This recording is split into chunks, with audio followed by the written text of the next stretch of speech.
নমস্কার বন্ধুরা, আমি বর্তিকা। তোমরা দেখছো বর্তিকার রান্নাঘর।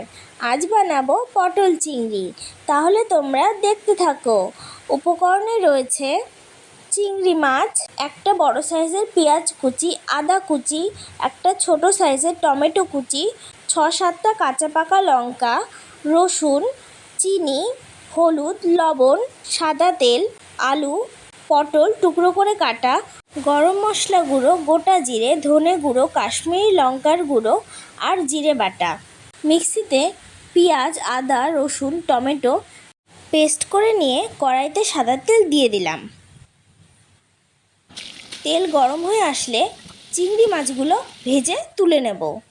ওই তেলেই পটল ভেজে তুলে নিলাম। ওই তেলেই আলুগুলো ভেজে তুলে নেব। ওই তেলেই গোটা জিরে ফোড়নে দিয়ে আগে থেকে পেস্ট করে রাখা মশলাটা দিয়ে মিশিয়ে 1/2 চামচ হলুদ, 1 চামচ লবণ, 1/2 চামচ ধনে গুঁড়ো, অল্প কাশ্মীরি লঙ্কার গুঁড়ো, 1 চামচ জিরে বাটা দিয়ে মশলার কাঁচা গন্ধ চলে গেলে আগে থেকে ভেজে রাখা আলু পটল দিয়ে মশলা কষিয়ে পরিমাণ মতো জল দিয়ে ফুটে এলে দিয়ে দেব ভেজে রাখা মাছ।